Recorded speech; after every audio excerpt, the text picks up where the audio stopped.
Hello everybody, how are you doing?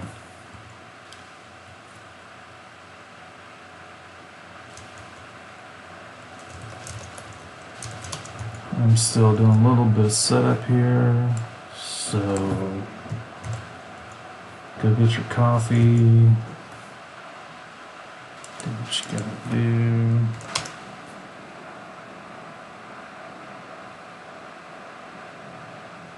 Okay, cool. So I can actually see the comments this time. Moving ahead in the world. Hey, Hubert. Is that English pronunciation or French?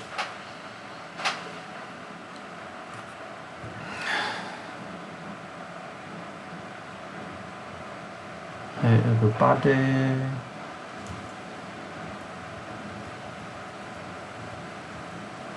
Let's see here.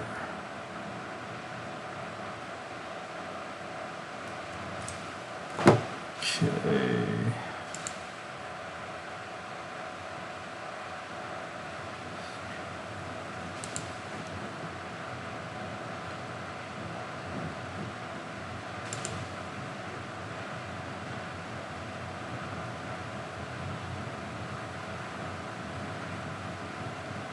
Alright, so this time we're going to be talking about external evidence or evidence external to Chinese. I'm going to go over a quick review of what we've done in the other videos just to provide some context to anybody who's just joining.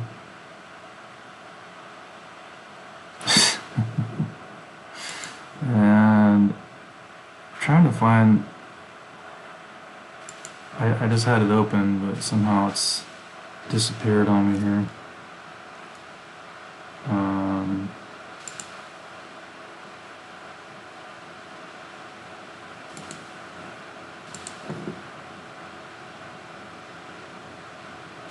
Okay. Alright, well, I'm just gonna... Oh, here it is.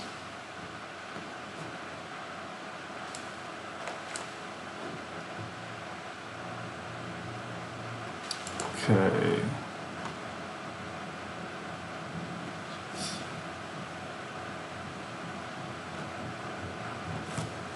Alrighty. Okay, I think we're about ready to begin here.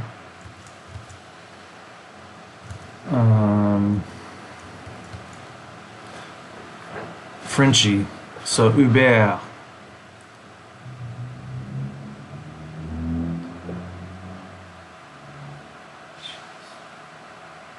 Okay, yeah, I can do an off-topic question. What you got? I'm also like your comments show up for me like 30 seconds. I'm in your future by 30 seconds. So if my response time seems like I'm 30 seconds behind, that would be the reason.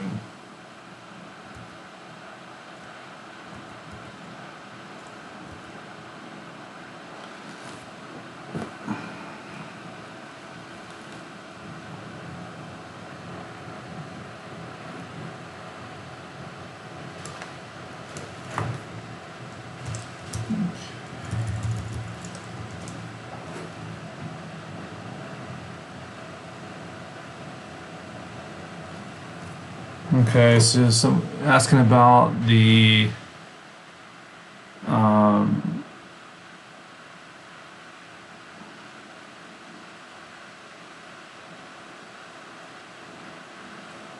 somebody's asking about the etymology for cao, as in like vegetation, grass. I gotta look it up. I actually don't have all this stuff memorized. So give me a second.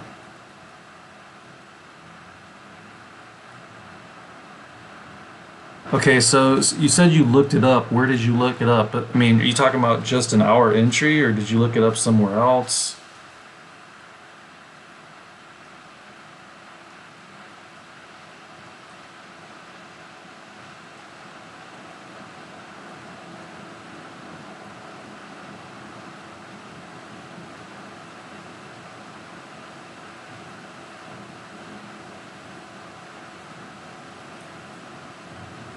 Oh, okay. Okay, I think I know what your question is. I'm gonna type this response because okay, so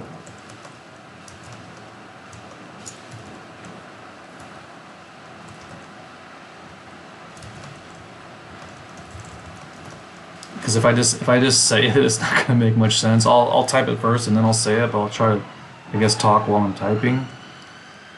So what we call 草字头, or the thing that I typed next, well, actually you can't see it yet, was created to represent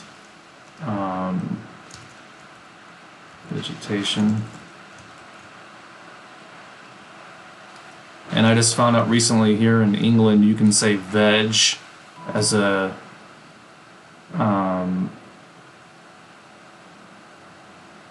meaning vegetables, which is weird for me because veg is only a verb, like to veg out.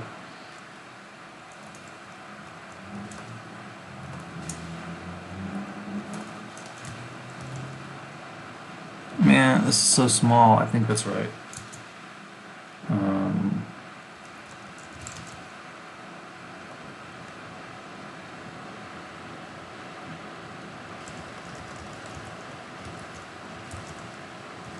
I think, okay, do I say?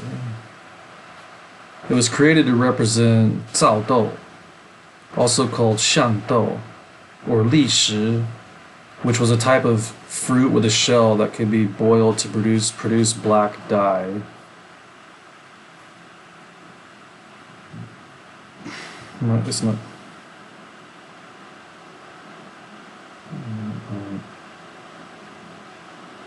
Okay, so whether that's an acorn or not, I mean, I don't know if that's an acorn.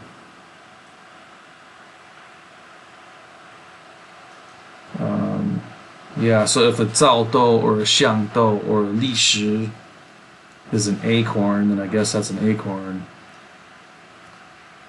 I'm just gonna say 造豆.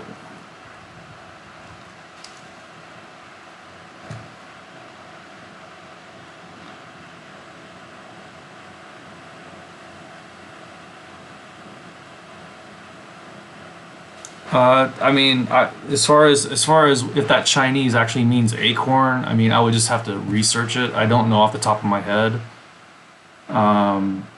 Food words for me, I don't even know food words in English. Like when people tell me in English, oh, I broiled it or I boiled it. I mean, boiling I know, but I broiled it or they say all these words. I don't really know what they mean. I know it means a type of cooking, but I don't know what it means exactly because I don't really cook, and when I do cook I don't go by recipes, I just do it. So I don't know, and I don't talk to anybody about it, so I don't know actually what it's called.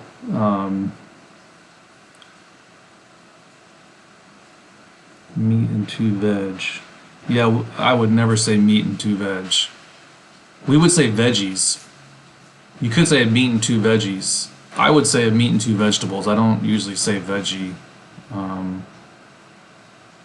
But anyway, back to so the character. So if you look at this the character, I mean, it's confusing because there's two of them. But if you look at the one that's like at the top, it's a 草字头, and the bottom is a 早上的早. That character was created to represent some kind of fruit of an oak tree or fruit of a tree or something. I mean, it's the things that I said earlier. Then later it got borrowed because I mean, the sound component works for 草 as well as for the other thing. So that character got borrowed to mean basically vegetables.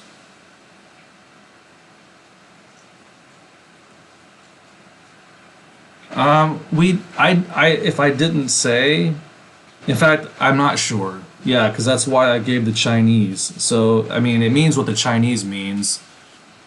And it's probably because of the reasons I just stated. I'm not very comfortable with food types and food names. Whenever I learn a new language, it's always the last thing. In fact, I don't usually even go about trying to learn food words in a language unless I'm like actually in country or something, because it's just, even in English, it's not on my radar. I'm like, I like food and I like good food, but I don't ever talk about it. I don't read about it on the internet. I don't do any of those things. So yeah, according John, I guess just posted here, that does mean acorn. Which ever since I learned Dutch, I've been kind of ruined on that that word. But anyway, I won't go into that.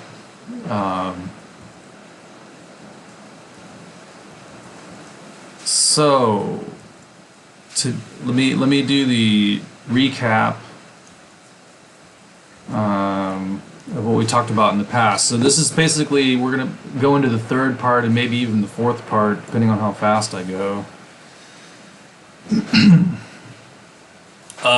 We're trying to answer, what we're trying to do here is we're trying to answer the question, how do we know what ancient Chinese sounded like? Okay, and when I say ancient Chinese there, I don't mean Carlgren's ancient Chinese, I just mean older versions of Chinese. In the English stuff that I read, we talk about Middle Chinese, which in Chinese would be 中古汉语. And we talk about Old Chinese, which in Chinese is 上古汉语. And if you're talking about something that's not within these two groups, or even if you are talking about it, a lot of times people will talk about, they'll just mention the time period that they talk about. Like for instance, the Han Dynasty is kind of a middle period. Like some scholars add some will add the Western Han Dynasty into their Old Chinese definition. Some will add both the West and Eastern Han Dynasties into their definition of Old Chinese. Personally, I think Han Dynasty is more of a it's more of a intermediate stage in between Old Chinese and Middle Chinese. The reason I say that is there's very significant differences in phonology between what most people call Old Chinese and the Han Dynasty. I won't go into all the details of that, but there's very significant differences. There's also differences in grammar between the Han Dynasty and Old Chinese. And the Han Dynasty is actually a very pivotal, I think I just made up a word there, a very pivotal time period for Chinese, and for many, many reasons. I mean, the structure of the syllable from Old Chinese to Han Dynasty changes a lot.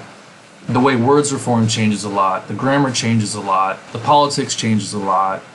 Most modern dialects can be traced back to the Han Dynasty, but not further. Not that they don't have roots before the Han Dynasty, but that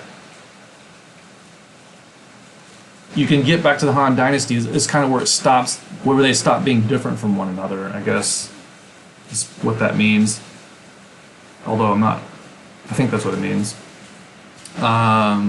Politics, I mean, even excavated, like transmitted text, almost all of them come from the Han Dynasty, were started off, or at least the farthest we can trace them back is Han Dynasty until excavated texts come out, and then we start learning more about pre-Han situation. So anyway, not to get too bogged down in those definitions, we're trying to answer the question, what do ancient versions of Chinese sound like? And in the previous videos, so basically there's four types of data we're looking at in order to answer that question. In the first video, we did explicit data, and this is data basically in ancient times. Some Chinese speaking person is saying, this character sounds like that character, or this character is spelled with these two characters, or this character is read like that character. So there's very explicit data. Then there's also rhyme books, rhyme tables, there's sound glosses, which are I'm kind of mixing these all up, and I've already said part of it. But so that's all the explicit data, and then last week we looked at the first-hand data. So the first-hand data is not explicit in the sense the person's not telling you character A sounds like character B, but they're using character A in the place of character B. That's called tongjia, and when tongjia becomes permanent, it's jiajie. Then you have like xiesheng, which is the name of the sound relationship between a sound component and the character. So the sound of the character and the sound of the sound component. Or you take one sound component and list out all of the characters that have that sound component.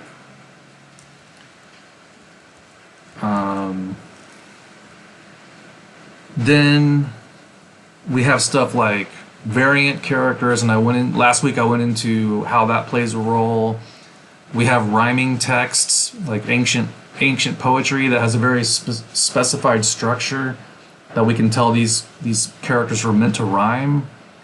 There's dialect studies, how characters are used in modern dialects, and I went into all that. So the next two that we're going to do is the secondhand data, and that means evidence that's external to Chinese. So words from Chinese borrowed into other languages, Chinese characters borrowed into Japanese, Korean, Vietnamese, and like phonology of nearby languages. So these are all what we call external evidence. And then the very last set of evidence is using analysis and logic, basically. So how can we think about this? How can we do our analyses in such a way as to minimize error and to maximize the probability that what we're reconstructing for these different time periods actually is representative? And then people have asked the question actually in the comments section about how do we know what Middle Chinese actually was? Was it a single language? And the answer is probably not. Probably it wasn't a single language. It was what we know of Middle Chinese. At least early Middle Chinese comes from the xiesheng, which was probably a listing of how different characters were pronounced in different parts of China. So it probably isn't true that a single speaker during those times would make all the distinctions that were made in the xiesheng. And I've also mentioned several times in the videos that whenever I'm talking about any of this, you always have to take at least two factors into account, and that is time and distance. If you have two pieces of data from the same time period, but they're from distances that are very long, right? Then there's a possibility of change there. If I'm in the same location, but I'm talking about two different time periods, then there's also this possibility of change. Of course, that's way too simple of a way to describe that. But the point isn't to give a comprehensive idea of what all you have to think about. It's just that you always need to keep time and place. I mean, there's other things too, like level of education, right? Is this a highly educated person? Is it not a highly educated person? And a lot of times we don't know. I mean, we don't know who the person was. Sometimes we do know, sometimes we don't know. So anyway, so I'm going to go through today the secondhand data, and then if I have time, I'll go ahead and start on the analysis logic part of it. Let's see, I'm going to check questions real quick.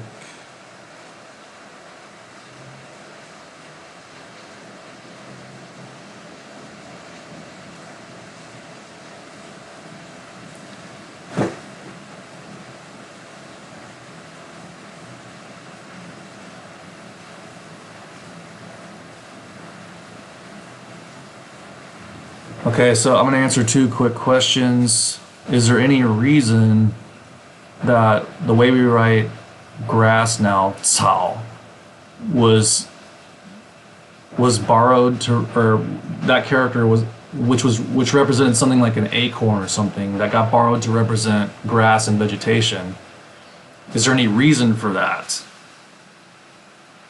I mean, of course there's a reason for it. They didn't just do it out of spite for future people. I don't know what the reason is. It could be that they thought that character looked better. Maybe they thought that the normal Cao. Yeah, I mean, yeah. I guess I shouldn't even answer. I don't really know. I don't know what the reason was, but I'm sure there was a reason. My guess would be it was the reason of like it could be aesthetics. A lot of times when there's a conscious decision to not write a certain character, it has to do with taboo. I don't know of any taboos off the top of my head about Cao, but it's not inconceivable that might be an answer. But to actually answer that question for real, I would have to go research it. I mean, I just don't know off the top of my head. And then we got another question about. I was thinking that's. I mean, I don't. Even with my contacts in, I don't always see everything really well. I think you're talking about the simplified character for iron tie. And then the question was, is shi being a sound component here, is this an example of jiajie having a contact with data? And let me look up some stuff.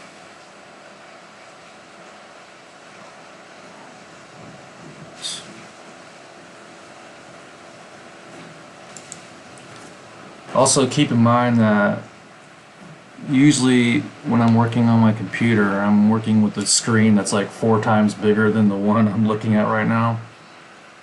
I have to, I can't use my big screen when I'm doing these because the camera's off.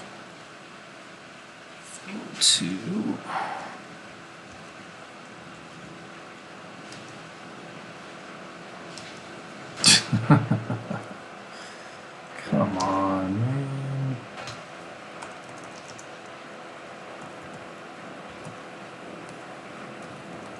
Okay.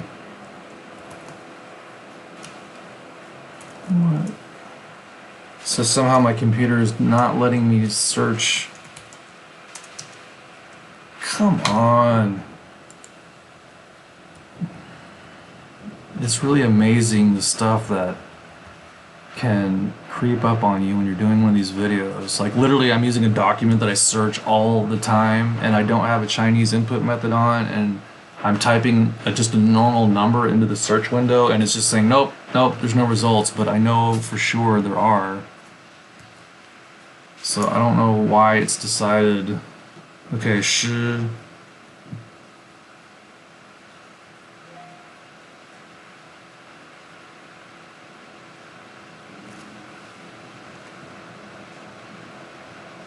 Yeah,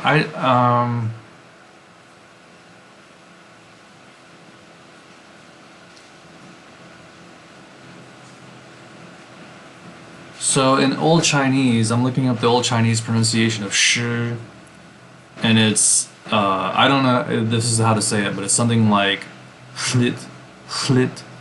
It's got this devoiced L, so it's like a la, but not with the resonating in your cavity, so like hla, hlit, and that turns into sit, sit in Middle Chinese.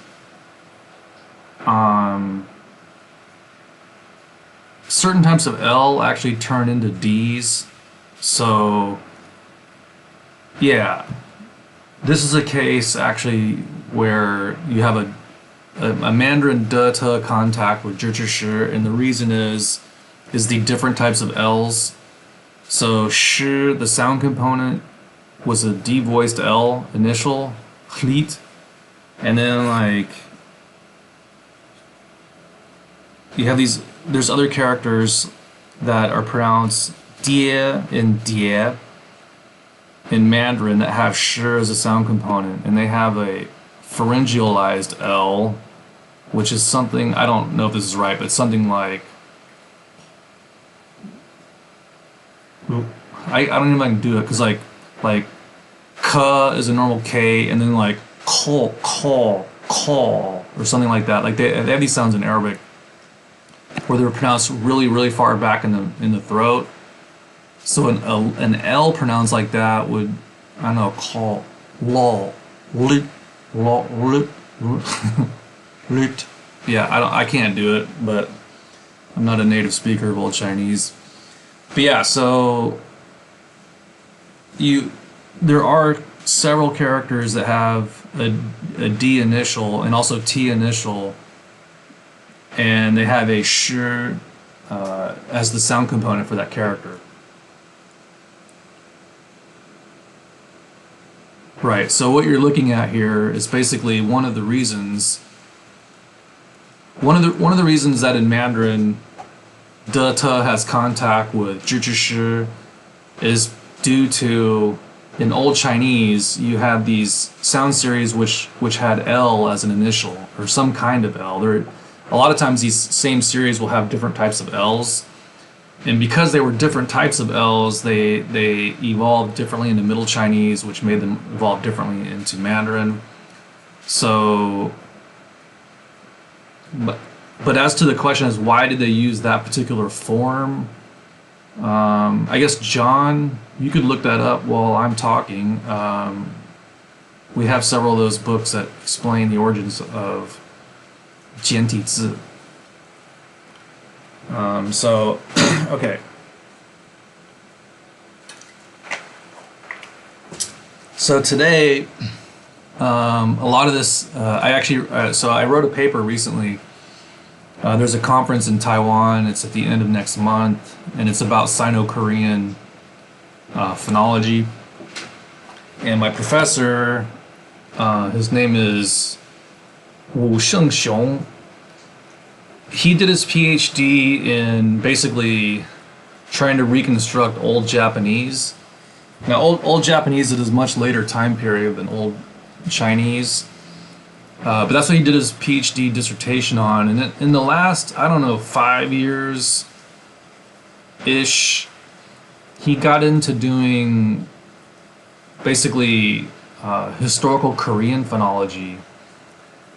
And so he wanted me to put in a paper for this conference. So I did. Although I ended up writing a completely different... Originally, I was going to write a paper on... basically, like in our character course, and I think that maybe whoever asked this, the person that asked this question about the jiajie contact with de te probably has taken the course. I was going to do that kind of analysis for Korean and compare it to Chinese. And I actually even spent a long time writing software to do the xiesheng series stuff. And then I started doing some reading on the history of Korean and Chinese, specifically historical Korean phonology, and trying to determine kind of when characters started getting borrowed into Korean. And it's actually a really complicated problem. I'm really glad that I had to write this paper, because I ended up basically, so I was reading a book on the history of Korean, and this person was saying that you can just say that all Chinese character readings in Korean come from late Middle Chinese. And already when he said that, I'm like, that just doesn't sound right to me. And then he had a list of problems that they were trying to solve that they just, to them, were unsolvable problems. And one of these problems was, actually I mentioned it in this paper, so I'm going to show you guys some examples in this from this paper I wrote. Let me go.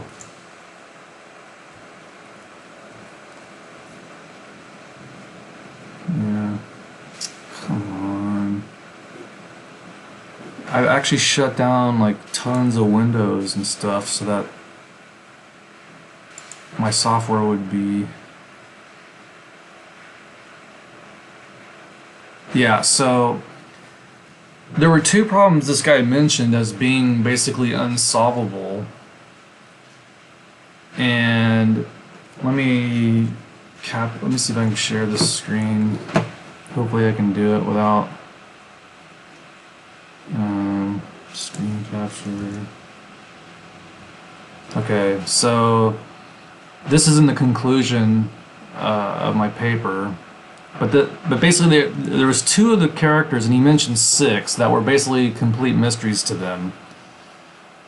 And they said that there's a Korean scholar who was looking at how shi, like shiti, the shi, was used in these ancient texts, and this Korean scholar, for whatever, I don't know what the reasons were, but he thought that this thing should be an L. Well, actually, I do know. It had to do with this character was being used for Korean morphology. In other words, like in English, we say say. Well, that's not a good one. Brand and branded. So the ed at the end of branded is a morphological. It's just it's a meaning thing. So you add the ed to brand to mark it as past tense, right? So basically, this character sure was being used in these Korean texts. So you have these ancient. I'm kind of getting ahead of myself, I guess, but you have these ancient Korean texts where they use Chinese characters to write Korean. So this is long before Hangul comes on the scene. But you have these Korean writings where they're using Chinese characters to write Korean, and it's pretty similar to modern Japanese, except that instead of having kanji and kana, they're just using all characters, and some of the characters get used for these morphological purposes. So the reason this guy was saying this thing should be pronounced L, I didn't read it, but I would be very close to certain that the reason is he's done some kind of comparative, like he thinks it's a certain morpheme, and he's looked at the phonology of that morpheme and probably modern Korean, maybe modern Korean dialects, and maybe even Middle Korean, and he's projecting this backwards in time. So he's coming from this morphological perspective, and so the Middle Chinese pronunciation for this shi is, I'm going on memory, but I think the initial is like TSY. So for this guy who's saying all characters in Korean should be just thought of as having late Middle Chinese readings, immediately I looked at that and I'm going, I'm pretty sure in Old Chinese that thing's got an L as an initial. And down here at the bottom, I show 4 reconstructions. And don't let this HL thing is the thing I was telling you about earlier. The H just means there's an aspiration in front of the L, so like hl. And the reason the L is actually devoiced is because there's a puff of air that's going out of the mouth right before you say the L, and that blocks the nasal cavity from resonating. So it's something like hl, hl. But this down here at the bottom, you'll see an L with a circle under it. It's the exact same sound. It's just a different way of writing it.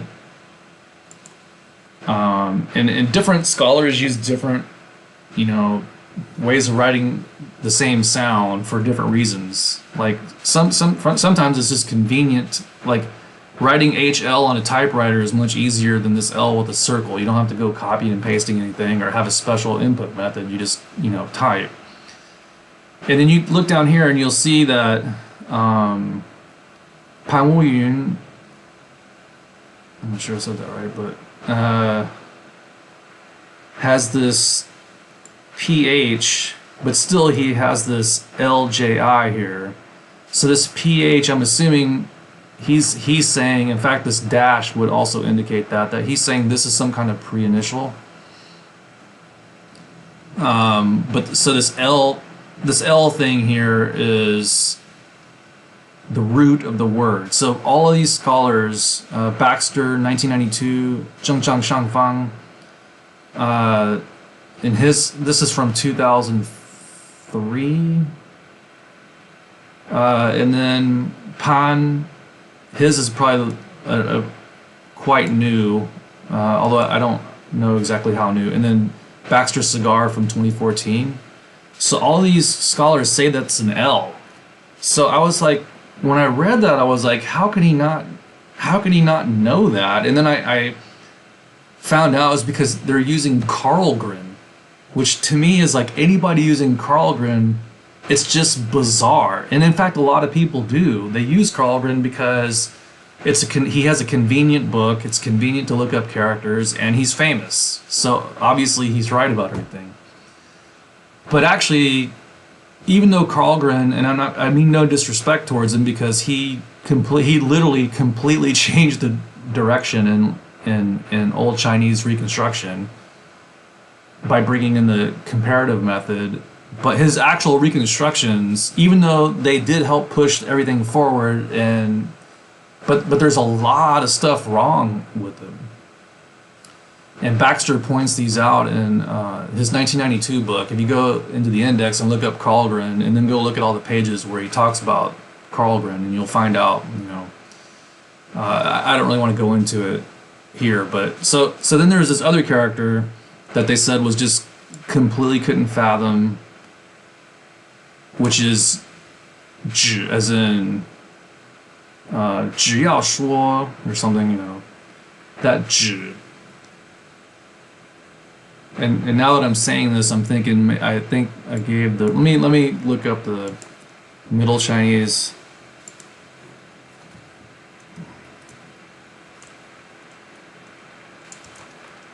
For sure. Yeah, I said it wrong. It's actually SYIJ, so like C or something. It's actually Jur that had the TSY, which yeah, so it's TSYE Shangsheng. Yeah, so but the confusing thing for him about this Jur is that it's used for something with a K initial in Korean, and he's like, K just doesn't match with this TSY at all. And immediately I think of, well, there was a palatalization that happened in Old Chinese with velars.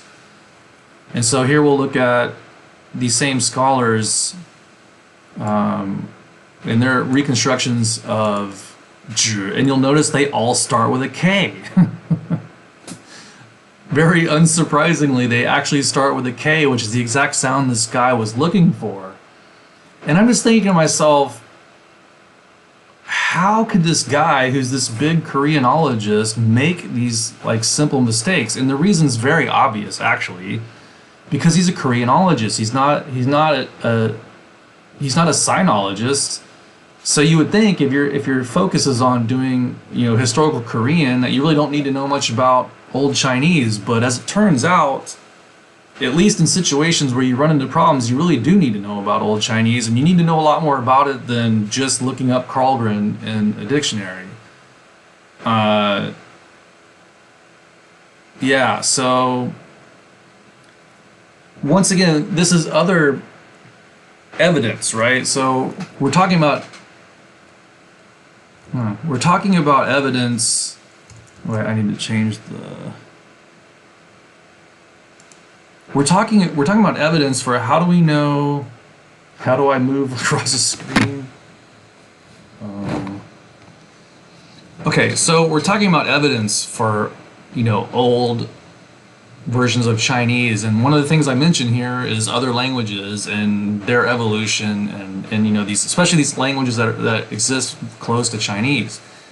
And I remember back when I was in my old department in the teaching Chinese as a foreign language department or second language, and I brought up, I said, well, the Old Chinese reconstructed like this, and the person I was talking to was like, oh, well, that that's just a reconstruction. And they're saying it like, the impression I got was she thought that the scholars that are doing Old Chinese reconstruction, they just wake up in the morning, scratch their belly, and go, well, I think zhi had a K, but that's not the way it works. I mean, when you're looking at a reconstruction, you're literally looking at all the evidence that particular scholar has looked at, and this is his or her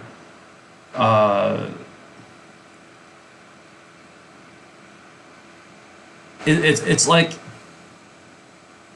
Okay, I'll give you an analogy. So it's like, apparently there's this type of sauce that the French, that I guess Hubert would know about this one, but it's a sauce the French make, like something du glace.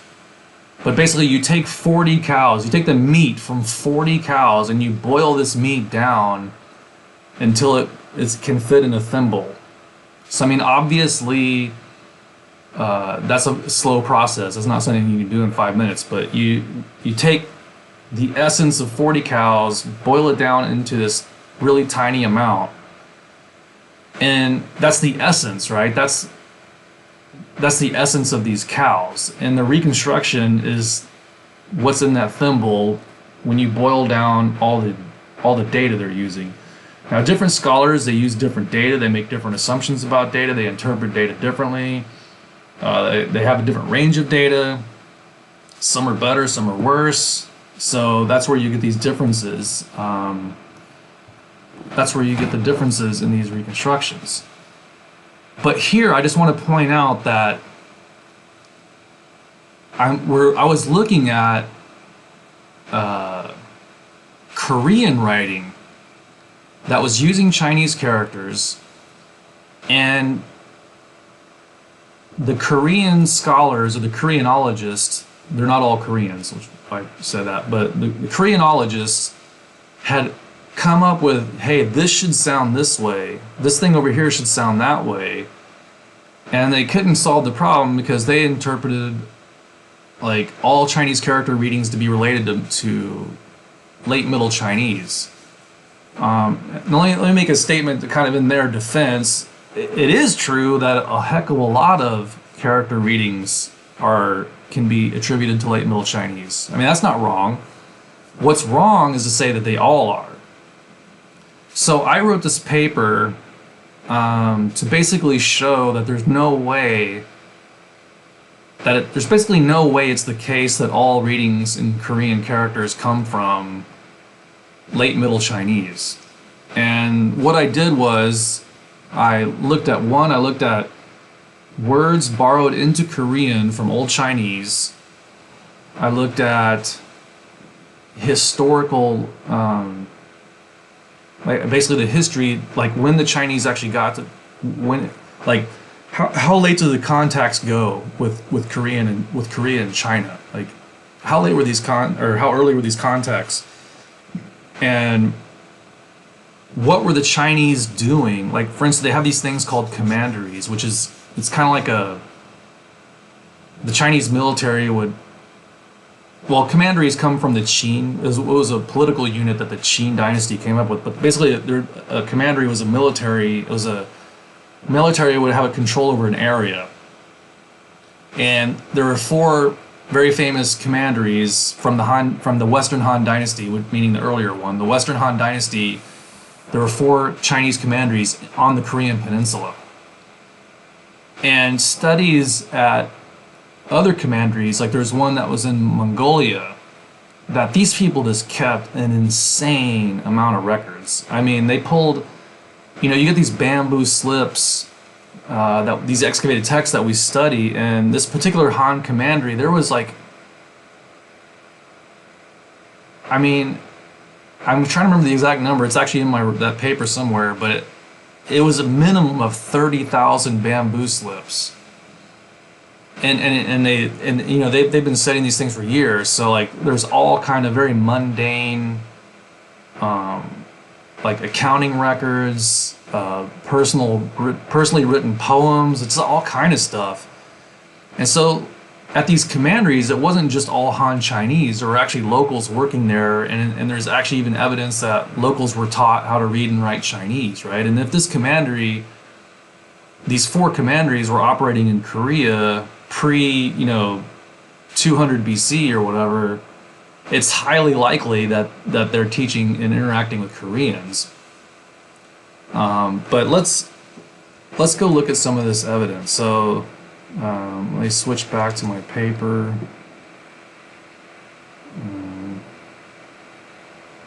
Sorry. That would be window.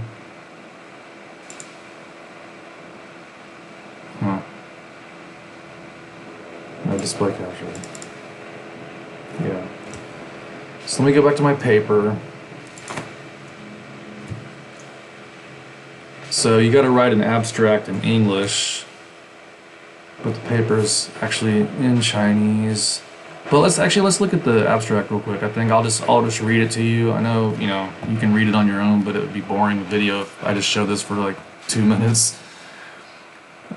Okay, so, and actually I wrote the question wrong. I mean, the title of the paper should be what stages of Chinese are Korean Idu. So this Idu is this, actually in Chinese it's Lidu. And this xiesheng, and in Korean the hyangchal.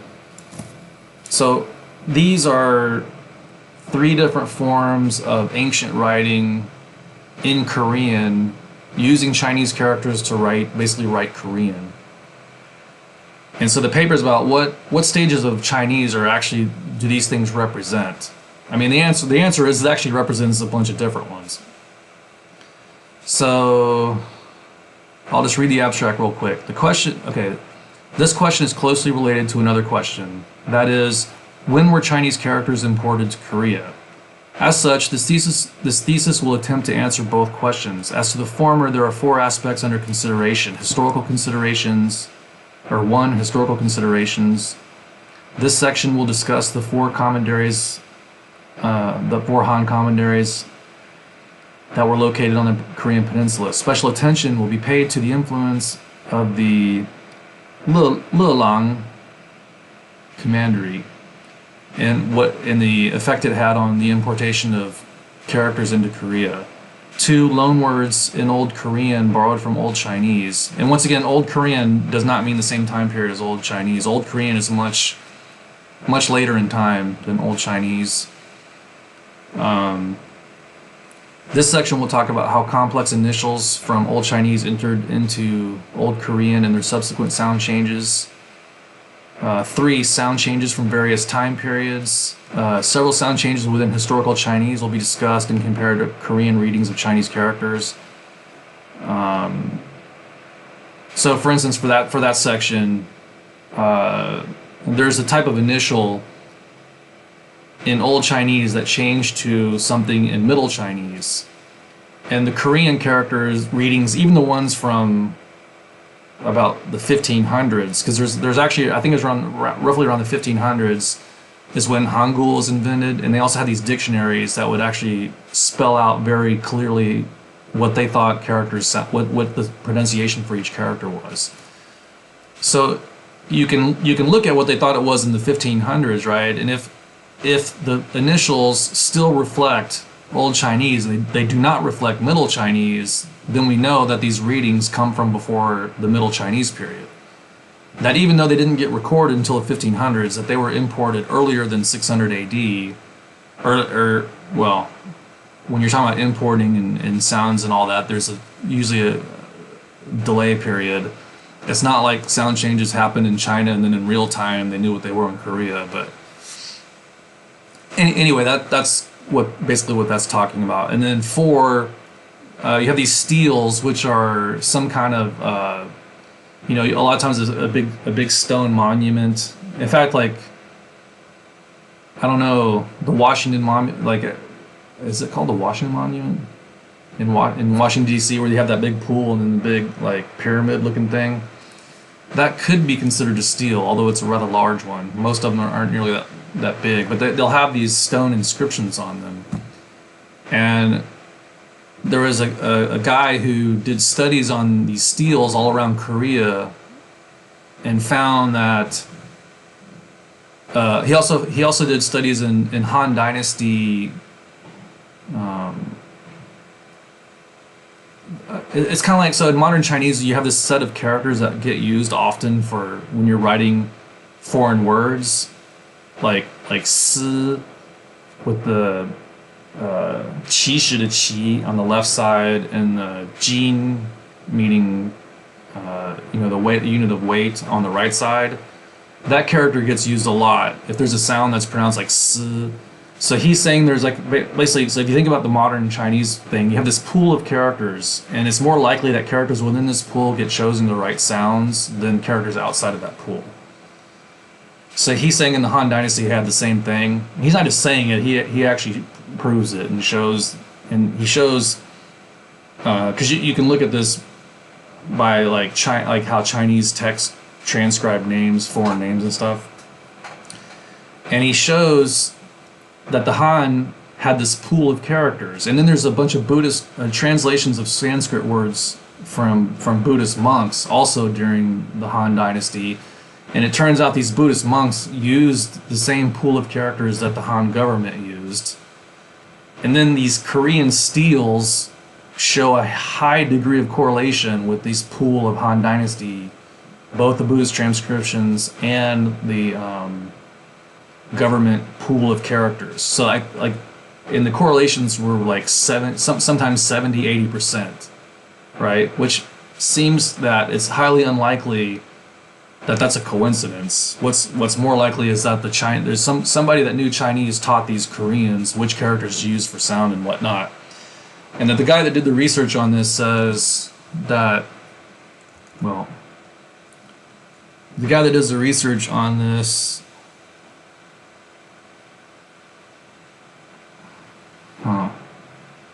sorry, I'm trying to like change the camera here while I'm talking. Can you? Hopefully you guys can see me. That's what I'm looking at.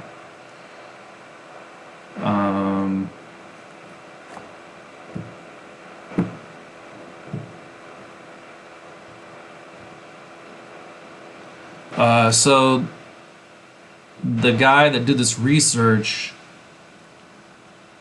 thinks that the difference between the Korean system and the Chinese system has to do with the differences in sound between the Korean languages, because Korean wasn't actually a single thing back then. There were actually 3 different groups of people on the Korean peninsula. Oh, it's display capture. Yeah, okay. So I'm on window capture. So let's go back to this display capture. By the way, just FYI, I actually did try to get this to where I could smoothly change between the two before we started this, but hopefully I'll have that down by next week, but I just didn't get it this week. I tried. Okay, so anyway, these stele inscriptions found on the Korean peninsula and their relationship to the pool of Chinese characters used for transliteration, meaning writing sounds instead of writing meanings, during the Eastern Han Dynasty.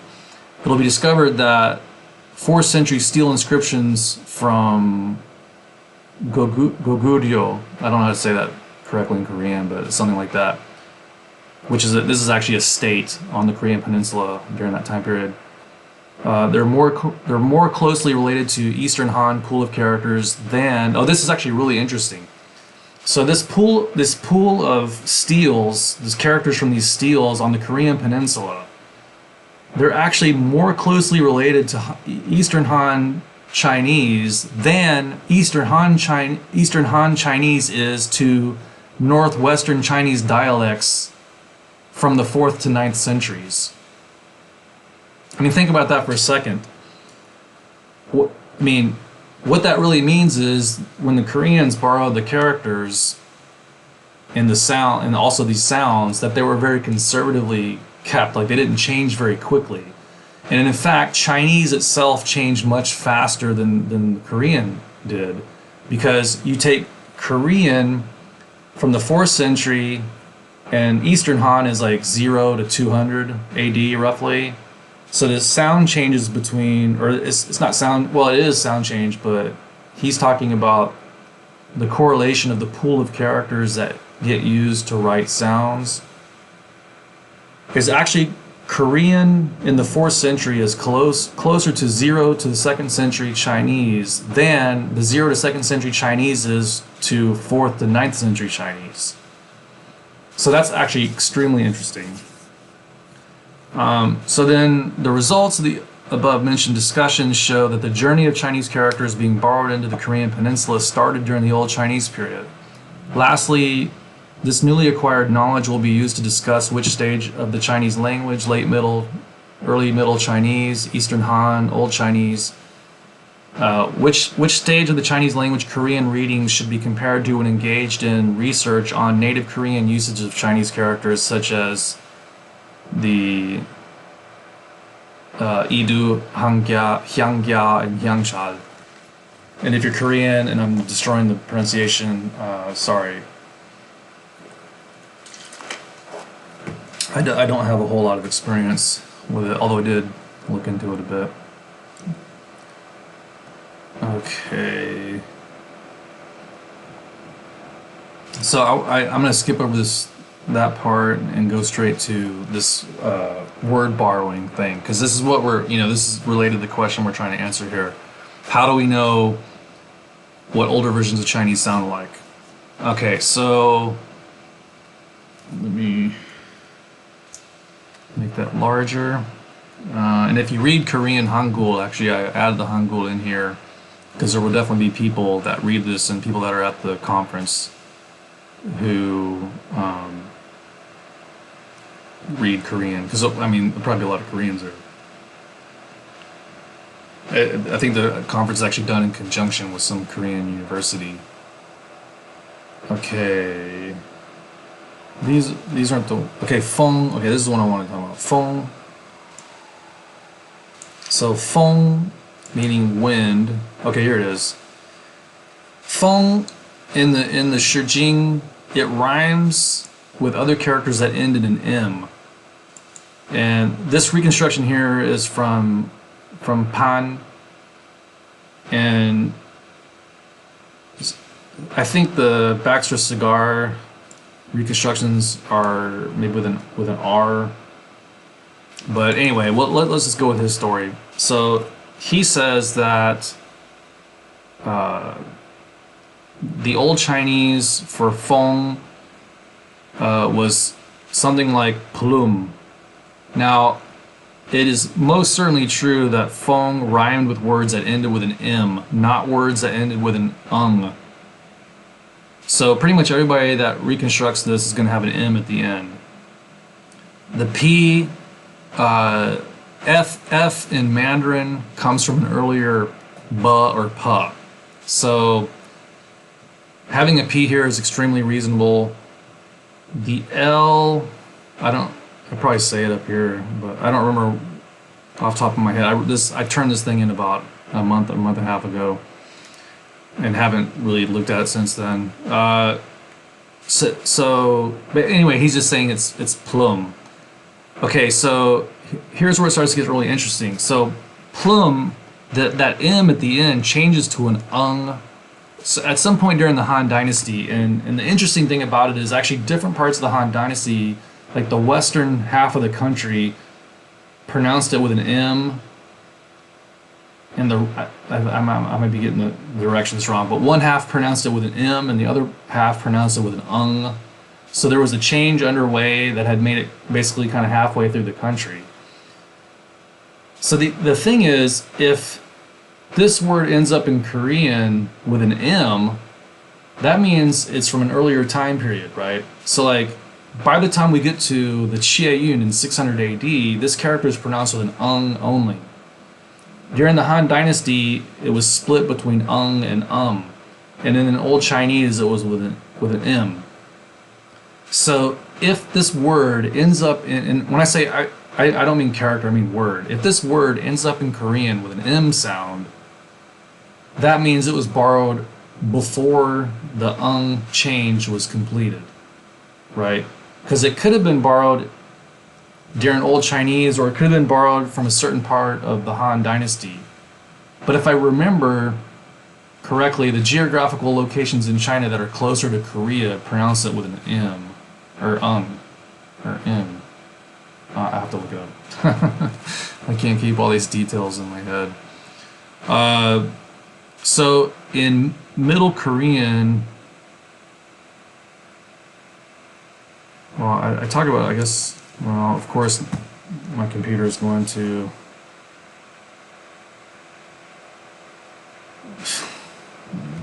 Sorry, guys. Well, want to sit there and stare at the... It's not right. Can you guys still see me? Like, I can't tell. Oh, here we go. Window capture's on. Yeah. Okay, so... Okay, well...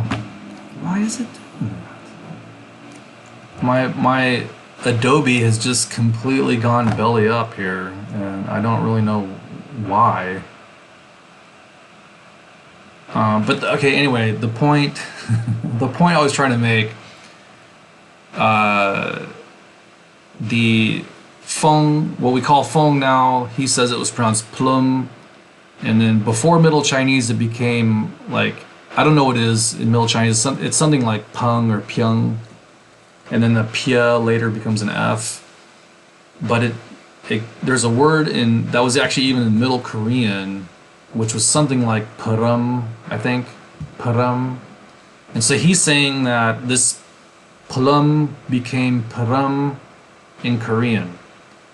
The change between L and R, I mean, that's not very controversial. That's very easy to happen. And in fact, in Japanese English, in Japanese English, they do this exact same thing. So like, for instance, there's a book written by a Japanese person called it's not the R in London, it's the L in Rome, and basically it's kind of a joke based upon the fact that in Japanese you pronounce London as Rundun and you pronounce Rome as Loma or something. I'm not probably saying exactly like a Japanese person, but the point being is that they use R for London and L for Rome, so it wouldn't be strange if this happened between the Chinese and Koreans as of, you know, a couple thousand years ago.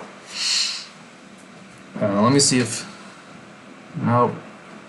Let me try to just kill Adobe completely and then just restart it. Like, I'm not really sure why it just decided it was gonna die. So... I killed all Adobe. Looks like I have. Wait a minute.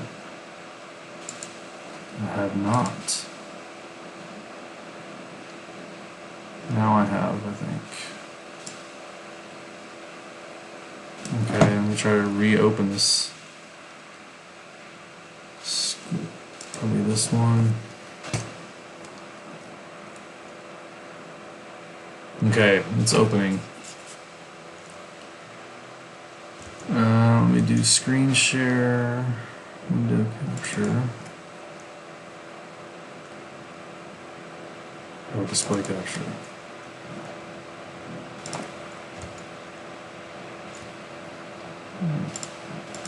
Okay. What? Okay. So let me go back down. Alright. Okay, so here's a table where he shows the evolution of several of these words. So you'll see down here you have the plum becomes plung, but in Korean it's param.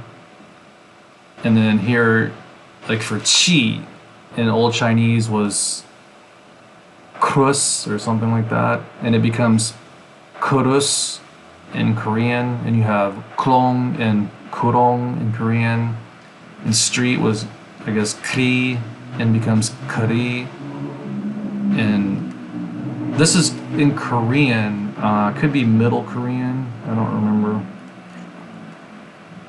Oh, it says xian, so Chao Xian Yu is kind of like a, you don't really, at this point you don't really say Han Yu, because Korea wasn't actually formed as a Korea that we know at that time period. But there's actually, so he gives a bunch of examples like this. Oh, this is a really interesting one. So he shows that the Chinese word silk, si, is actually related to the English word silk. So the SI in the English silk is basically of the same origin as the S in Chinese silk. And this has to do with the fact that silk was this thing that was exported out of China and made it to Europe via the Roman Empire. And the words are related. And he does the same thing for horse. It shows that the Korean word for horse, mal, and he shows how it comes from Old Chinese. So I probably shouldn't go in too far into this, but here's another table where you have an Old Chinese word for xiang as being grong and becomes korong in Korean, or sheng, which is sreng, becomes sarang. Like, I think that means person, actually, like sarang, like mi국 sarang, if I remember correctly, or saram, mi국 saram, I think is American. Anyway, the point is you can see that there's these words which, okay, so back on one, okay. So there's these words in Old Chinese which make it into Korean, and they retain these characteristics that only the Old Chinese stage had, and because of that we know several things. One, we know the sounds are related, so this Korean word with the same meaning and then having these sounds that could be derived from Old Chinese is another way of us getting confidence about our Old Chinese reconstruction, that in fact Feng did have an M ending, and the fact that, I mean, there's actually internal Chinese evidence, like I mentioned earlier. There's this Han Dynasty evidence, but even if we didn't have that, we can be once we can compare these other languages to Old Chinese, and we know, hey, that actually was an M. It wasn't just that they forced a rhyme between an M and an ung, and that we're calling it an M, but actually there's actually other evidence, external evidence, that reinforces the notion that it did have an M as its ending. So I know a bit more about the Japanese and Korean situation. Most of it I learned from doing this paper, but basically Koreans started having, or people living on the Korean peninsula started having heavy contact with Chinese during the Western Han period, which I said before was like 200 BC to roughly 2 AD or 4 or something like that. I always think of it as 200 and 0, so I don't remember the exact date, but they had this heavy contact because they had these four commanderies inside the Korean peninsula, and excavated data from other commanderies, like the one I mentioned in Mongolia, show that these things kept heavy records. Not only does that show that, but there are actually laws, like Han Dynasty laws, that say that they have to do that. Like these laws have been, I don't know if it's excavated. I think it was excavated text, but it's either excavated text or maybe even in transmitted text. It lists out these different laws that these commanderies had to adhere to, and one of them was they had to document everything. And then we go and we find this this Han commandery in Mongolia, and sure enough, you got 30,000, or actually it could be a lot more than that. I don't remember. The number in my head is 30,000, but 30,000 bamboo slips. Which you got to think, for ancient times, man, that's a lot of records. And if you look, and studies of the records show that there's a lot of mundane, normal, everyday things in there, meaning that that's another thing that reinforces the idea that this was a very common practice. And in fact, even people very low on the rung, on the political rung within these commanderies, knew how to write. And I do want to point out, like I was one of the I think it was a Korean scholar was talking about, just because some people knew how to write, he was saying there's actually different levels of literacy. Like, it wasn't the case that you were either a Confucian scholar or you couldn't read and write at all. That there was many levels in between that where, like, say a local worked at one of these Han commanderies, they might have taught him just enough. Like, maybe he just had to be able to read certain documents and say yes or no, or 3 people or 5 people. And so he could actually read the questions that he would normally come across in his work, but he only knew how to write yes, no, 3 people, 5 people, or whatever it happened to be for that particular person's job. Okay, so basically they were competent enough in reading and writing to be able to do their job, and then there were people, you know, that were above that can, you know, read and write basically anything they wanted to, and then people above that have memorized all the classics. I mean, there's just all different types of levels of literacy that were probably represented there. Okay, so with the Korean situation, it seems like they probably started borrowing characters during that time period. But it didn't. But the major records that we have come from a little bit later, like these steles, right? These steles start to become quite ubiquitous around the Korean peninsula around the 4th century. But you got to think too, if these steles became popular in the 4th century, the writing actually was probably there earlier than that, because you wouldn't go around putting up signs all over the place if nobody could read them.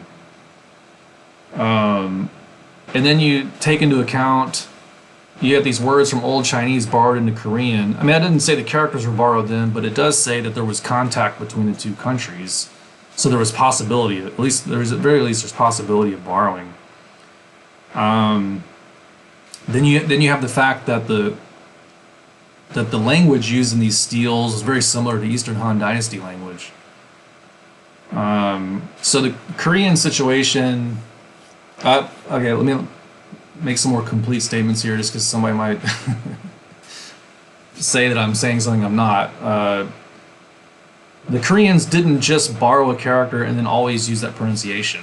I mean, they did kind of do that, but then there were time periods when these pronunciations would change. Like, it could be because they actually, like, at least later on, they had access to Chinese zishu, like character dictionaries, and yunshu, rhyme books.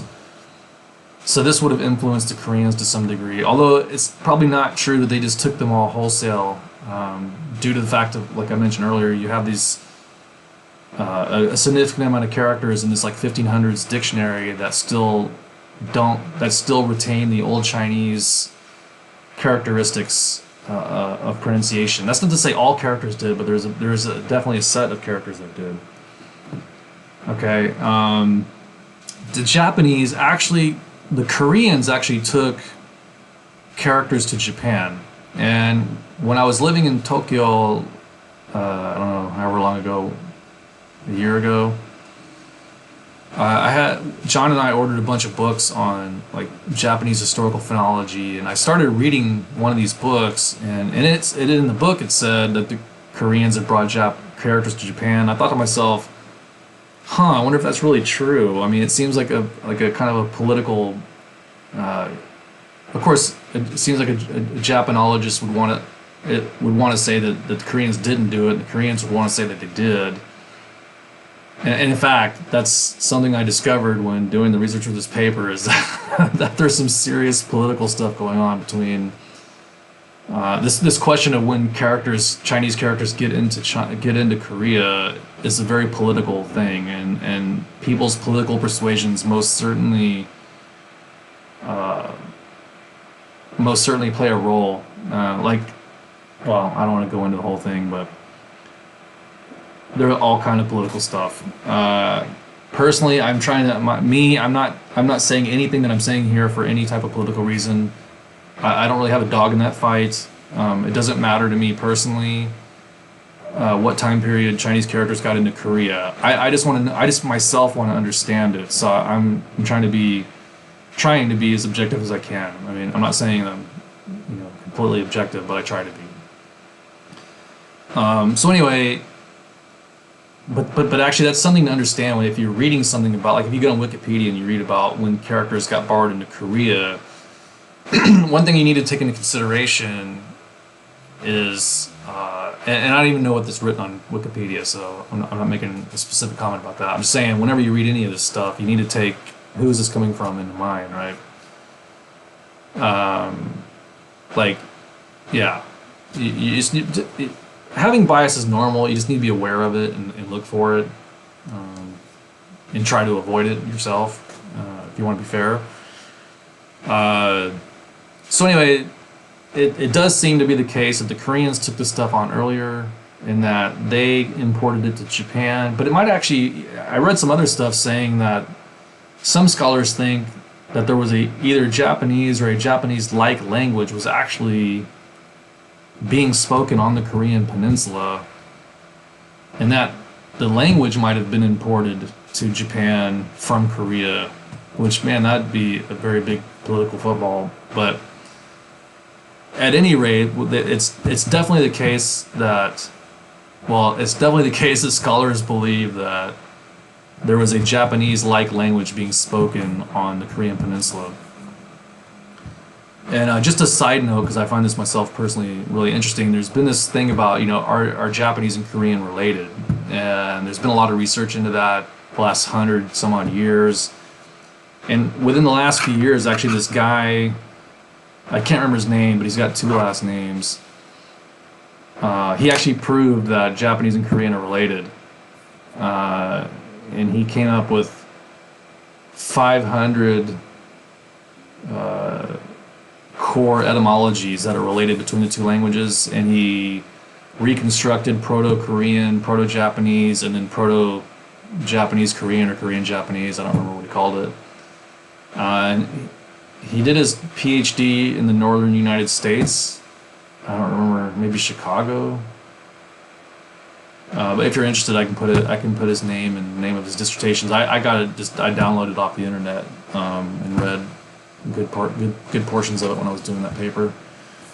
So that's actually really interesting, because Korean and Japanese actually have extremely similar syntax, almost exactly the same. In fact, there's a lot of sentences you can just take Korean and translate word for word, like literally the same position in the sentence, because they have the same types of particles and stuff. You can actually translate that into Japanese. So it'd be strange. I mean, yeah, you have aerial contact in languages that aren't related, can end up looking more like each other over time, but it would be weird. It's weird that 2 languages where you can literally just change the words out would not be related. And it turns out that they are related. But yeah, that's actually a whole other political thing too. Not even from country perspective, but there's a group of people that have a theory about Altaic, Proto-Altaic or something. Is it Altaic? Yeah, Proto-Altaic, and whether or not Japanese and Korean come from Proto-Altaic. And the guy that proved the relation between Japanese and Korean takes an agnostic standpoint as to whether either one of them are related to Altaic. So, which is good, because that makes his proof stronger. The fact that it's not relying on that theory to be correct or not. But the fact that everybody kept, because the way people were trying to prove the relation before was they tried to prove Japanese relation to Altaic, Korean's relation to Altaic, and then show that because they're both Altaic languages that they're related. Whereas this guy actually did it the right way. He did these reconstructions, and for somebody that's not familiar with reconstructions, I just want to point out that when you're doing these reconstructions, it has to be systematic. So you can't just like make up a reconstruction for this word because you like it to be that way or because it fits your theory. Your reconstruction has to be such, like his Proto-Korean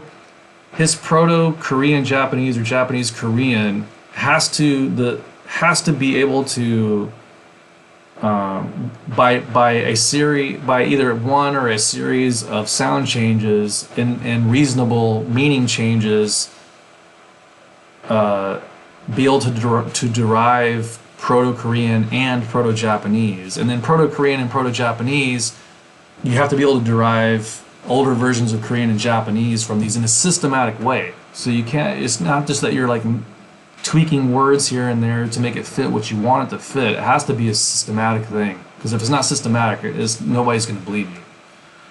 but also being systematic. Systematic sound change is part of the comparative method. And yes, well, that brings up a whole set of points, but I'm not going to go into it since we're trying to get this thing done here. Okay, so Japanese also has some really ancient writing where they're using all Chinese characters, and in fact, kana as we know it today is basically evolved out of that. To whereas originally they were using all Chinese characters, where some Chinese characters are getting used for Japanese syntax, not syntax, but morphology, like verb endings or whatnot. And then eventually they started writing that character in a more simple way, which is what eventually became kana. And then you have your different types of kana and whatnot. So we can also look at Japanese. Although Japanese, because Japanese actually, the amount of sounds, its phonology is, I say simple, it's kind of deceiving, but what I mean is it doesn't have as many sounds, distinct sounds, as Korean does. So it's kind of like having like the pixelation on your monitor TV set. Japanese has a fuzzier pixelation, so it doesn't, it's not as, I don't know if, don't take this in an absolute way, it's just, but in general it's less precise, I guess, and so you can't get as much information out of it as you can with Korean. But still, you have to be able to show that this Japanese pronunciation of a Chinese character comes from, well, I mean, it could come from one of these languages that these people were speaking in the Korean peninsula, or it could be Chinese. I mean, it really just depends on how it got transmitted there. And then Vietnamese, I don't know much about that at all. I have several PhD dissertations on that topic that I've downloaded, but I don't actually have to know it, and I basically only have time to read stuff that I have to read, so I haven't gotten to it yet. Perhaps when I graduate, I'll get to it. But Vietnamese, it's probably a similar story. They started borrowing stuff like really early on, and I know that there are traces of Old Chinese in Vietnamese, but the massive amount of borrowing probably happened at a later time. So from what I understand, like most Vietnamese readings of characters represent borrowings from late Middle Chinese, which isn't to say all of them, but a lot of them. And then so we have this thing about the phonology of nearby languages. Let me see if I can find, because I actually had a document open. I was going to show you, it's a diagram I mentioned earlier.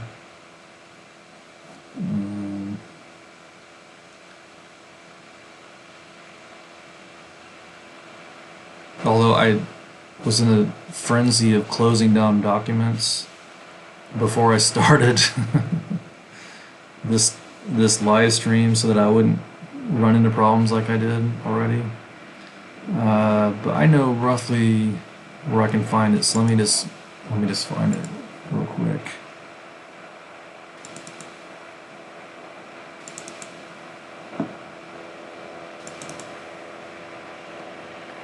Okay, so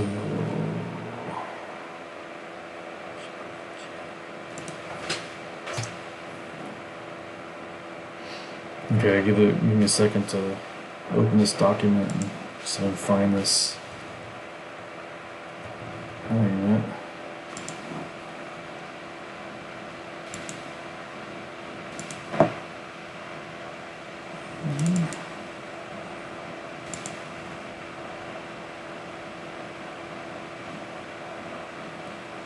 Alright,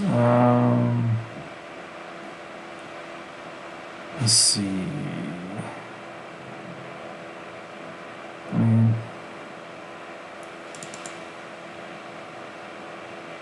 Okay, so I'm going back into all these papers I wrote for graduate school, and I have it arranged by semester, which makes it a little more difficult to find, but there's actually 2 papers at least that I wrote. Oh, One was...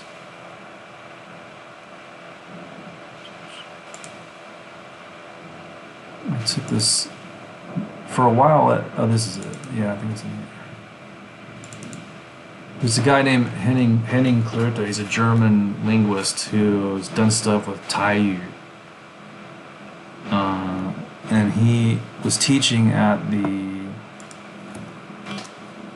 sinologist graduate program at Shida, but that program didn't survive. He's been back in Germany for quite a while. But I wrote a paper for... Yeah, here we go. Okay. So it's kind of an ugly diagram, but it's informative. So please withhold judgment on aesthetics. Okay, so I wanted to show you this because this has to do with understanding the phonology of languages around China. And this is a graph taken from Matistov's Handbook of Sino-Tibetan. And so what this graph is showing is that, let's start with simple monosyllable.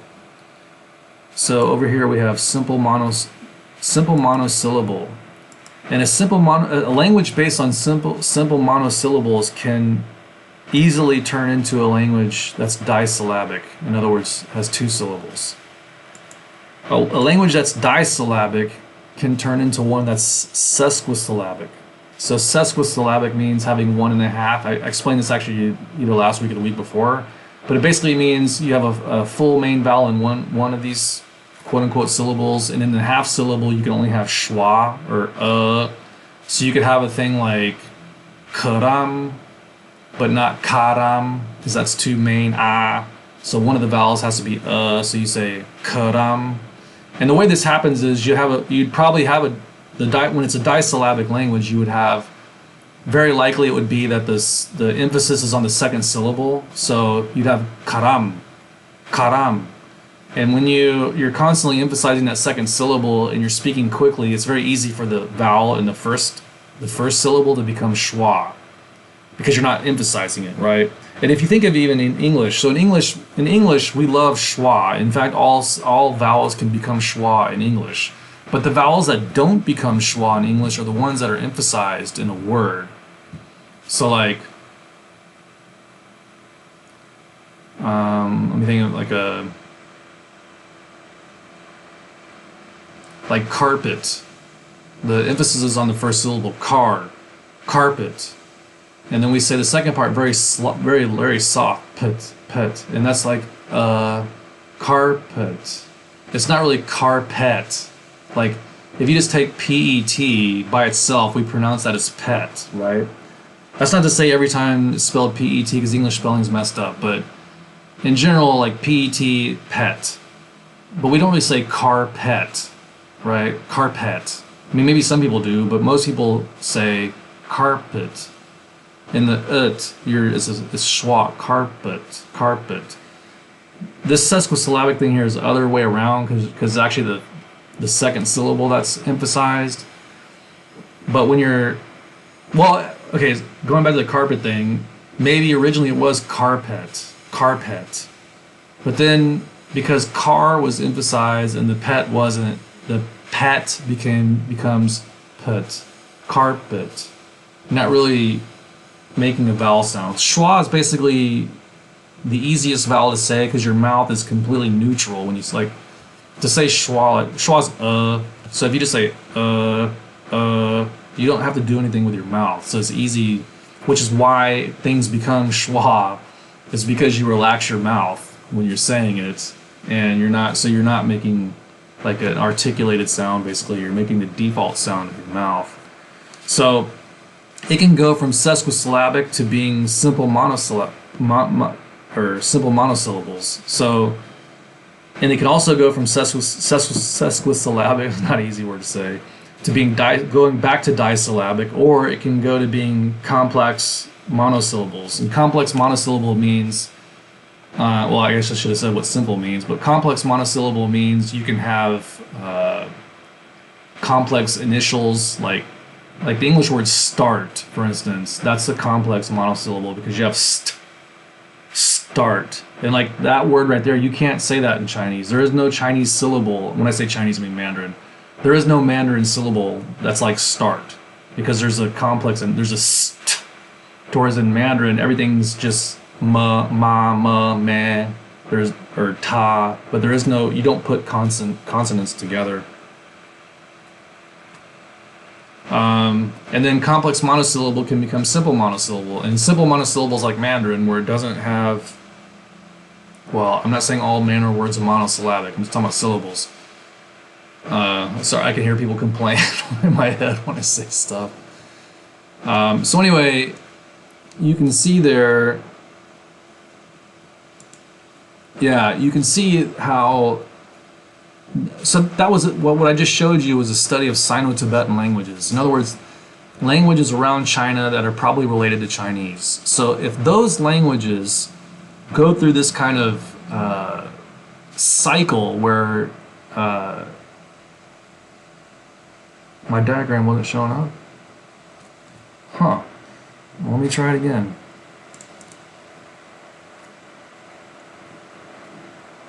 Maybe I didn't hit OK or something. Can I see it now?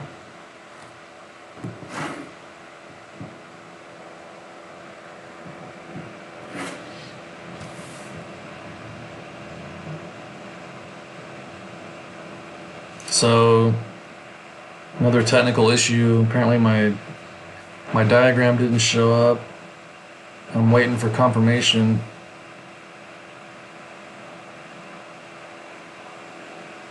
It's just my Word doc.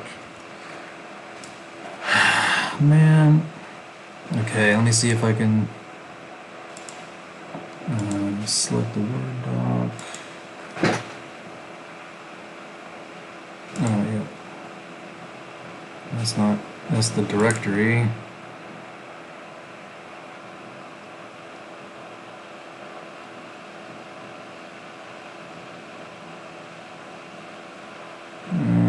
This is super not easy to find it in here. I guess I just look for PDF.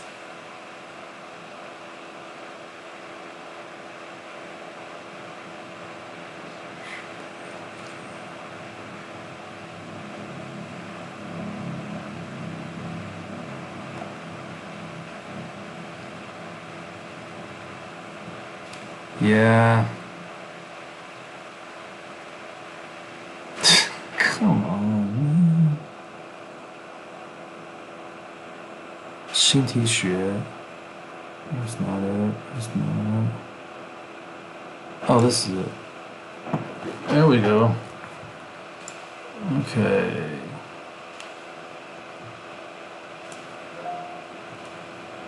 Okay, so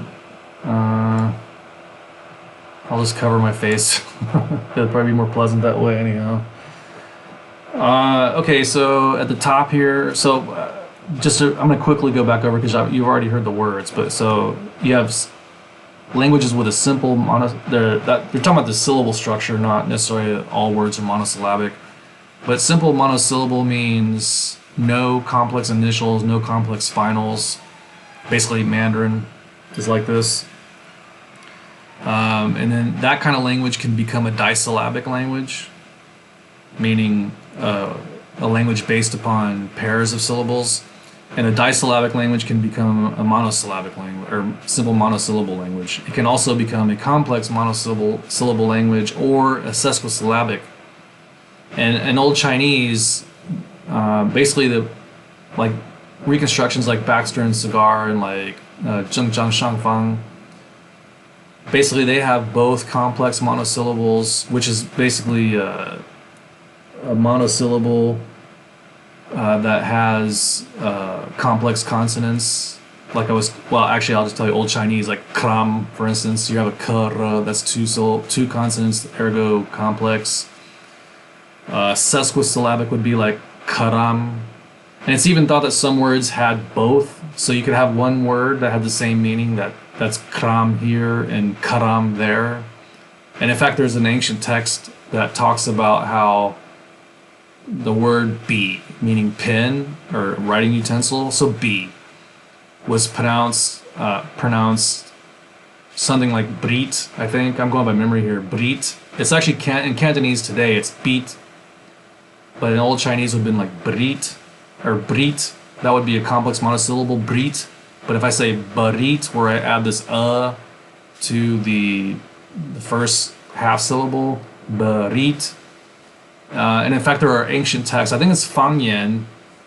Fangyan says, in this place in China, well, I mean, it doesn't say it that way, but it says in this place they pronounce bi like he uses the characters bu lu, like bu is not and lu as in fa lu to lu. So they say this character bi is pronounced bu lu. And so they even actually wrote two characters. So that's this sesquisyllabic thing. So you have barit and brit. So brit would be the complex monosyllable, barit would be the sesquisyllabic version. But as looking at a diagram, you can see that these languages of one of these types can turn into one or more than one other type. So like it seems like simple monosyllable is a more popular destination, but it can turn into a disyllable. But if you're a sesquisyllabic, you can turn into complex monosyllable, disyllable, or so it's a popular place to head out. Maybe it's like an airport. Everybody leaves, from the sesquisyllabic situation. But what does that mean? It means that it's very common in languages that you have certain structures which are stable, and those are easy structures that everybody understands. And you have structures that aren't stable. And a very good example of this in modern English would be like who versus whom. I didn't actually understand when to use whom until after I learned German, because in German you learn about noun cases and they actually have the same M ending to represent the same noun case. So I know just from having learned German that whom is after you, when there's like a preposition like to whom, from whom, probably. I don't know for sure, but probably from whom. But this is what we call a opaque grammar thing, and opaque meaning most people just a non-opaque grammar structure would be one that as a native English speaker you would understand it intuitively just because you're a native English speaker. So it's clear, right? In other words, it's clear. That's why everybody understands it. And then you have this thing that's opaque, meaning it's hard to see through. And this M is hard because we don't do this. Like used to English and Old English, there would be like different endings. Like it'd be like probably like German where the word for thee changes based upon the role. So in we say this to whom, right? But in German you say like der Mann, der is thee, Mann is man. But if I give it to the man, I say dem Mann. And that M in dem is related to the M in whom. So the M in English is not stable. The reason it's not stable is because people that haven't like really gotten into and looked at the grammar and thought about it don't really understand it. Which is why it's a sign of, if you do that correctly, you're perceived as having an education. And because people that don't get education don't think about it, don't understand it, so they don't do it right. And this is why it's disappearing. It's acceptable, as far as I know, it's acceptable to say, you gave it to who? Right? Even though, well, it depends on how the rules have changed or not changed, but I think that's okay to say, even though it would be more historically coherent to say to whom, right? But if you don't know what that M's doing, then you have a hard time figuring out when am I supposed to use it or not. Okay, so looking at these different, let me go back to window capture. Nope. Oh, I know this. Okay, so what this diagram is showing you is, one, the syllable structure of a language is not a static entity. In other words, it's not something that's, written into the universe, and so therefore it never changes, but actually it's something that does change. And this particular example is how Sino-Tibetan languages change over time. Or this is based upon having seen this happen. So it's not just like a theoretical exercise of, oh, it could do this or it could do that. This is actually a synopsis of actual observed changes in languages. So if Chinese, so let's go back to, I talked about this very traditionally minded Chinese scholar, meaning an actual person that's Chinese, who thinks that Chinese is monosyllabic, therefore Old Chinese is monosyllabic. That's kind of the default, right? I mean, we tend to think of things the way that everybody else is like us. There's actually a name for that. I don't remember the name of it, but we tend to think of other people and other things that people think like us and that they're like us. So when we interpret what they say, we interpret it kind of as what they would say, what they would mean if I said that. So this person that was very traditional, and they think of Chinese as monosyllabic, once you come to find out that these languages that are related to Chinese and that are geographically close to Chinese go through this like cycle of changing from monosyllabic or simple monosyllabic to complex, or disyllabic to complex monosyllabic, or to sesquisyllabic, these start to open up as being a reasonable assumption that these things could have happened in Chinese. And then, like I said, there's actually even evidence in ancient Chinese texts which show us that things weren't strictly monosyllabic back then. I've kind of gone through everything, so let me see if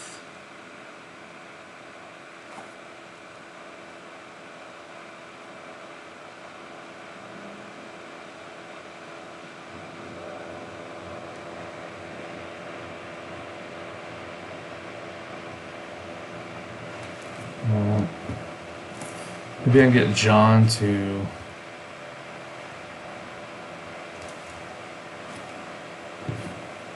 I'm going to ask him to read any questions.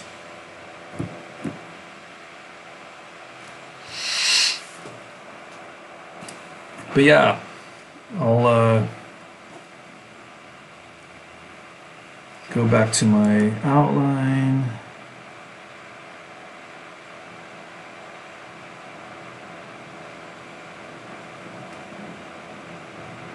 The article by the Koreanologist. Oh man, I don't remember. Are you talking about the one that I was saying that they were confused about these characters, and then if you know Old Chinese, you could fix that problem? Is that the one you're talking about? Because that's actually a book.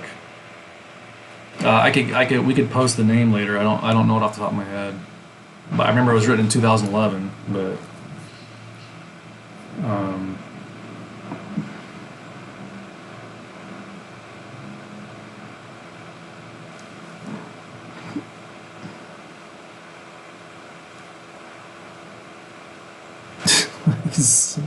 it's so funny, yet not funny. Man, I keep just entirely too many files open for my own good. I'm looking for the outline.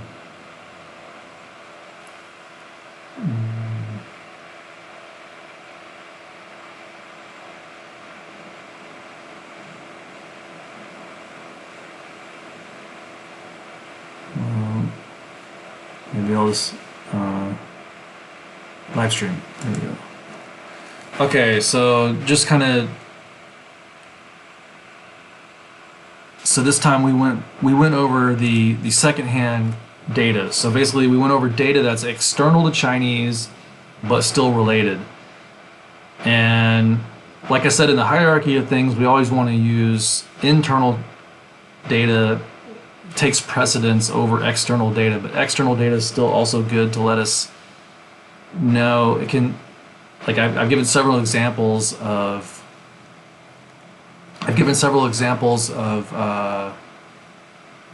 when external data can give us confidence about our reconstructions. I think like last week I talked about how the word Alexandria, or the name of the city Alexandria or Alexandra, that the first character that was representing the A sound was in the U rhyme, or like fish, like yu bu, like the U rhyme, and that the U rhyme is almost always reconstructed. In fact, always, as far as I know, reconstructed as A. Even though in modern Chinese it's U, and in Middle Chinese was U. So seeing an ancient name during Old Chinese period being written with a Yu Bu character gives us confidence that it actually was an A. So unless you guys got any more questions, we can just wrap it up. Next time, we'll go over reconstruction. Okay, another question. How come some regular changes like parallelization seem to be unidirectional, but other things like syllabicness goes in all kinds of directions?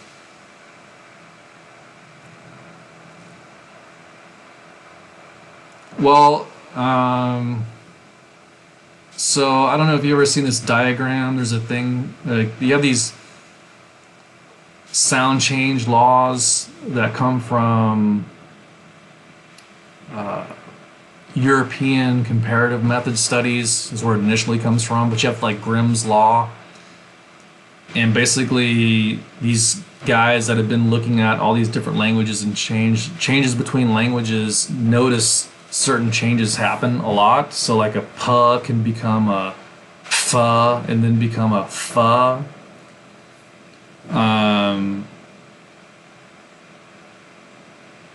So the changes that seem to be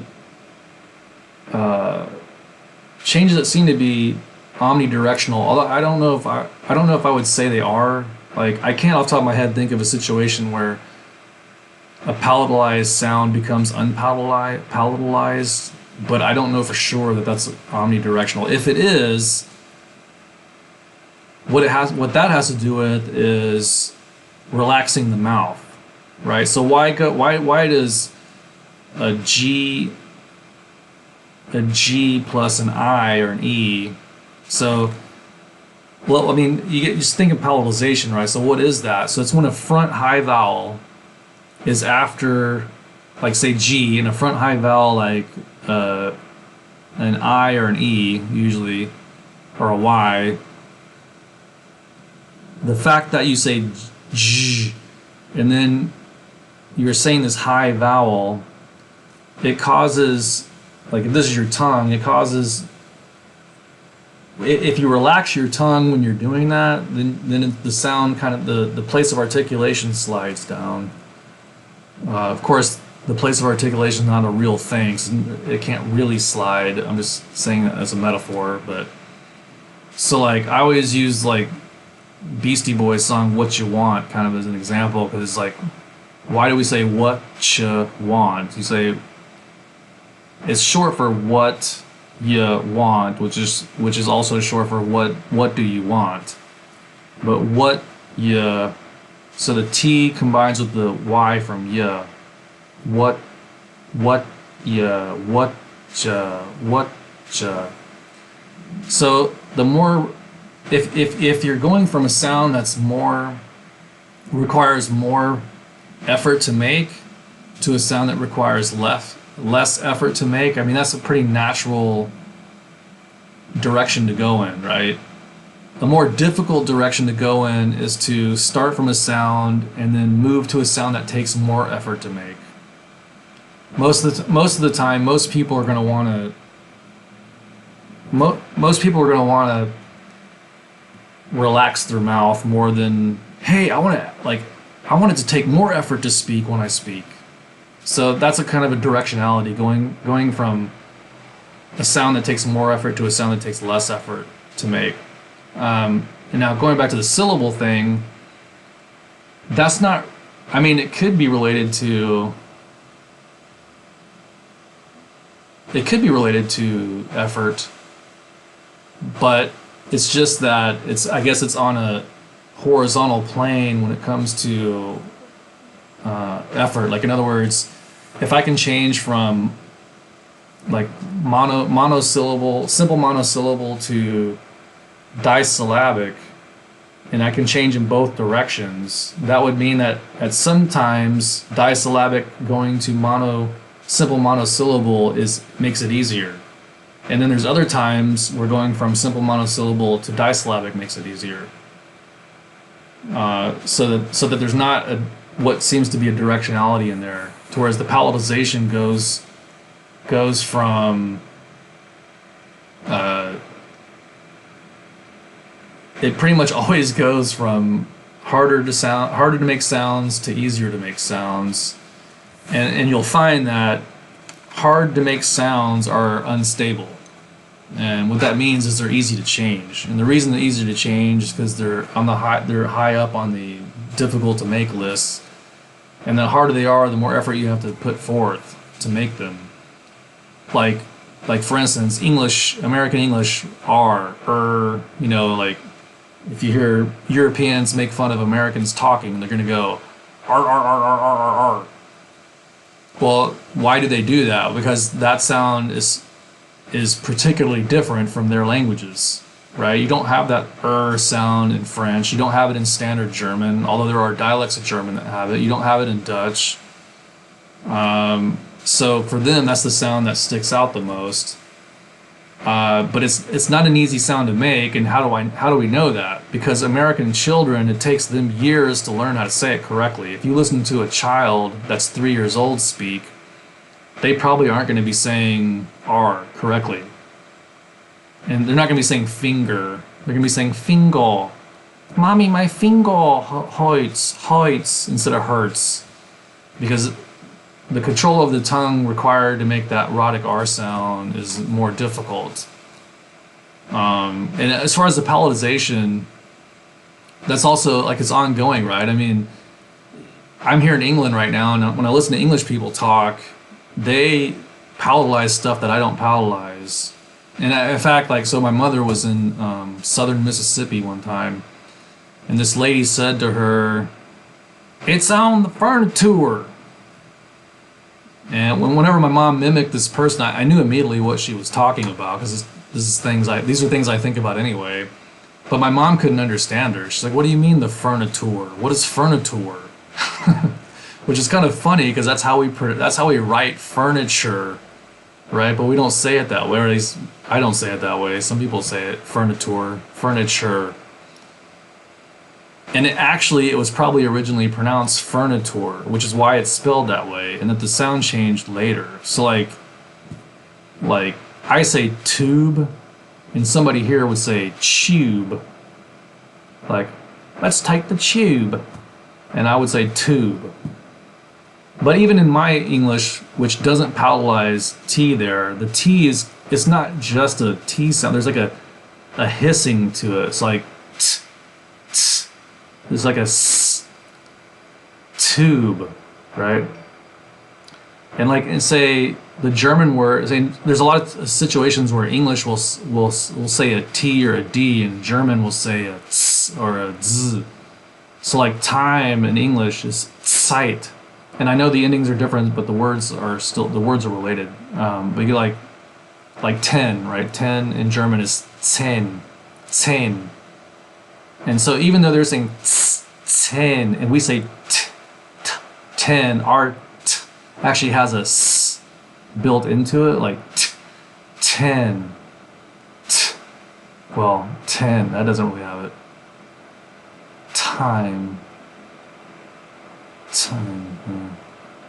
That's the cool thing about being a linguist, is you can talk to yourself and you just say, I'm just working. Okay.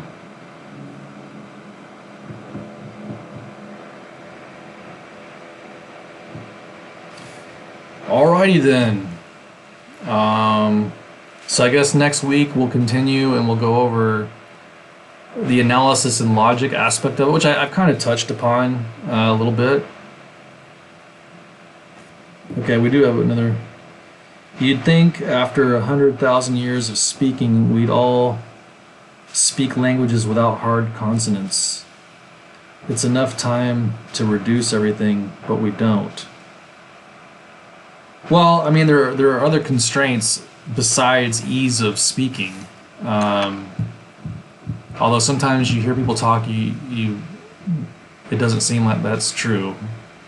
There's an anecdote I like to tell about. I was buying something at a 7-Eleven in Taipei, and the guy working there was like every muscle in his body was relaxed, and he was like, "Azuka, azuka," and I was like, "Man, is it really that hard to say 25 But the human tendency to want to put out less effort is not the only factor. And so what are the other factors? Well, the main other factor is that the other person understands what you're saying. And the benefit to hard consonants is that they're very easy to recognize. And when they're gone, you miss them. For instance, when Taiwanese people say English can or can't, like I never understand if they're speaking English, if they're saying can or cannot. And I always stop them and say, are you saying can or cannot? Why is that? It's because when I say can, I don't say can when I'm talking. I say can. I can go, or can he go? Well, maybe, but I can go, right? So I don't normally say can. I say can or kin. Now, if I'm emphasizing what I'm saying, I might say, oh, I can go. Maybe somebody said, no, you can't go, and I'm going to go against them, and I say, I can go, right? And when I say can't, I don't say can't. I say can't. Like can't. There's no T, but there's a glottal stop there. Can't. No, can he go? No, he can't go. He can't go. He can't go. So when I say can't go, there's two things. There's the A being pronounced, and there's the glottal stop. Towards when I'm saying can, I normally say kin. And if I am saying can and I'm emphasizing can will bleed into the next word. Like, yeah, he can go. He can go. There's no stop in the there's no stop in the middle there. But if I'm saying he can't go, I'll say no, he can't go. There's like a and then a stop. There's a pause afterwards. So those things are very they're easy to interpret. They're easy to hear. They're easy to know. So like when a Taiwanese person says can, they say can. Even when I would say can, they say can. And then when they say can't, they don't always say the T, and they always still say can. So they'll think they'll say something like, oh, he can't go. I mean, I'm probably even emphasizing it too much, but they both to me sound like can go, and they both bleed into the next word. And the reason for that is I'm trying to figure out where to put my hand. There's no stop, there's no pause, and stop consonants are called stop consonants because they do that for us. They give us this stop. And so this need to actually get our message across, which is the whole reason we're opening. I mean, if you think about it, saying one difficult word clearly is much less effort than repeating yourself 5 times because the people don't understand what you're saying. So that's another constraint beyond wanting to. We do want to minimize the amount of effort we put into making saying whatever we want to say, but at the same time we also want to say what we want to say, and we want people to understand us. So, some people don't want other people to understand, but for the most part, that's communication works. So the simple the simple thing is it has to do with communication, or it has to do with there's always multiple constraints going on. Um, you know, it's not always just one constraint. It's usually two or three, and they interact in strange ways, which is why different languages change at different rates or different ways. But anyway, we're hitting the 2 hour mark here, so I got to get back to doing dictionary entries and writing my PhD dissertation. And so next week we'll finish this up with the part about analysis and logic and things like the comparative method. I'm not going to go into this stuff in super detail, but just to give you enough idea of how can we use this in conjunction with explicit data, first-hand data, and second-hand data in order to know what older versions of Chinese sound like. All right, see you then.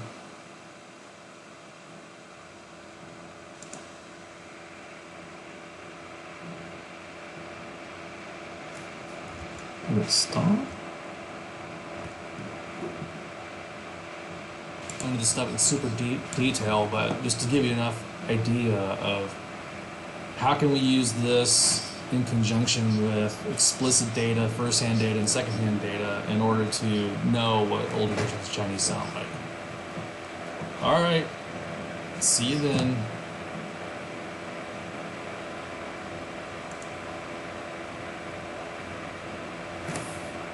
Still